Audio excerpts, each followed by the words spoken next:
Hey, it's Rachel Cooke, your modern mentor.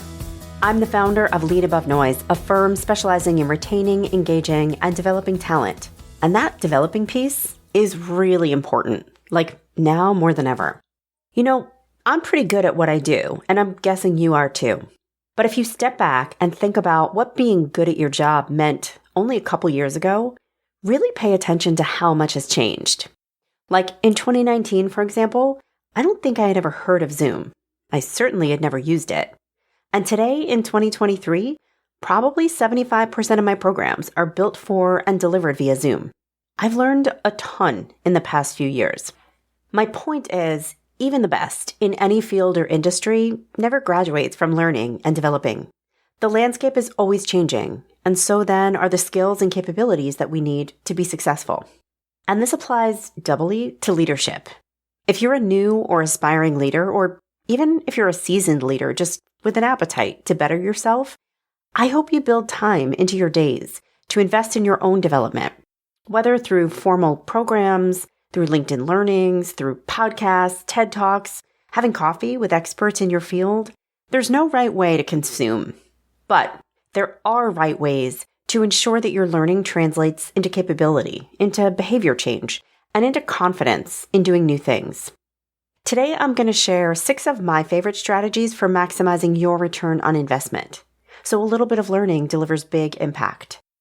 These are all concepts I use in my Simple coaching program for new leaders. So if leadership is something new to you, something you aspire to take on, or something you've been doing for a while, but you're open to a bit of refresh, well, then let's go.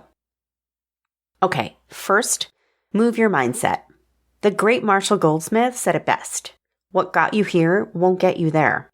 Most organizations build their leadership pipelines by plucking top performers out of doing jobs, like coding, marketing, selling, and then branding them leaders. But being a doer and being a leader of doers, totally different ballgame.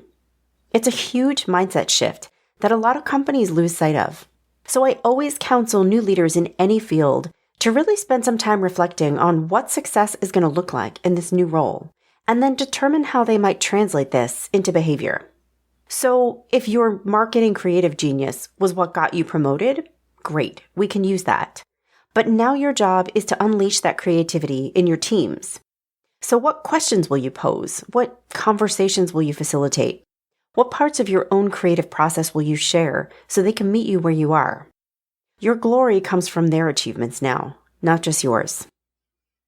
Second, manage energy like your number one asset, because it is, yours and theirs. First-time leaders tend to come out of the gate pretty hot. They want to do it all. But new leadership and burnout tend to hang out at the same parties. New leaders have to really pay attention to pace and priorities. They need to balance doing and spending and exerting with resting and resetting and consuming. Knowing what recharges your battery, like a walk, a quick video, a call to a friend, and having the discipline to use those strategies when overwhelm starts knocking, will move you further faster than burning out your team or yourself. Third, know and flex your norms. You have probably heard me bang on about the importance of self-awareness. It's just so critical to understand yourself and recognize how you're being received by those around you. Invest in understanding how your teams and peers experience you, both in moments of calm and of storm. And then find moments when you might try a different approach. Me, I get really directive under stress, super bossy. It's how I find control. But knowing this allows me to be intentional when the pressure is on. And when I feel the urge to start shouting directions, I take a deep breath and I ask a question instead. It slows me down every time, and it's really upped my game. Number 4, connect and they will come. The most successful new leaders really embrace the power of building trust. Getting to know each team member and inviting them to know you in return will move you leaps and bounds ahead. It takes time, the willingness to ask and listen and share. It takes the discipline to step out of execution mode, even for small bits, each day. And it totally pays off. When we begin with connection, we earn the right to do harder things, like coach and give feedback, manage performance. But also the privilege of witnessing collaboration and hearing amazing ideas, the unspoken risks we almost missed, the dumb questions that highlight new approaches. Number 5, build a power network of peers. We learn how to do leadership, like the steps, the tools, in classes and books. But we truly become leaders through practice and fails and a little bit of pain. The power of a network of peers, of people in a similar career stage, cannot be overestimated. As a new leader, having a safe space in which to share experiences, to practice hard conversations, to test out messaging, and debrief on emotional moments, it's pretty priceless. It is such a valuable way to grow skill and confidence and to refine approaches and get new ideas. Peer coaching networks are a huge part of this program.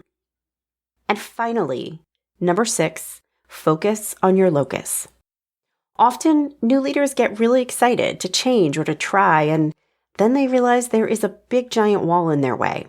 Be it a system they can't access or a corporate policy they can't change, companies can be frustrating. But an obstacle should never be an ending. It should instead signal a different question. If you can't wholly change or remove the thing in your way, then what can you do that's within your locus of control? You don't have the budget to send team members to a big conference? Google some of the speakers, buy their books, find their talks online, and host your own mini-conference with your team. Executive leadership isn't aligning on priorities and it's causing friction between teams? Call a meeting with your peers, leaders a little further down the org chart, and do some aligning on your own to drive collaboration and share resources. There are always actions we can take, momentum that is ours to own. We empower this belief, and it will move your leaders forward every time. Join me next week for another great episode. Until then, visit my website at leadabovenoise.com if your organization is looking to dial up its employee experience or deliver some leadership development that activates change. You can follow Modern Mentor on Apple Podcasts, Spotify, or wherever you listen to podcasts. Find and follow me on LinkedIn. Thanks so much for listening and have a successful week. Modern Mentor is a quick and dirty tips podcast. It's audio engineered by Dan Firabend with script editing by Adam Cecil. Our podcast and advertising operations specialist is Morgan Christensen. Our digital operations specialist is Holly Hutchings. Our marketing and publicity assistant is Davina Tomlin, and our intern is Cameron Lacey.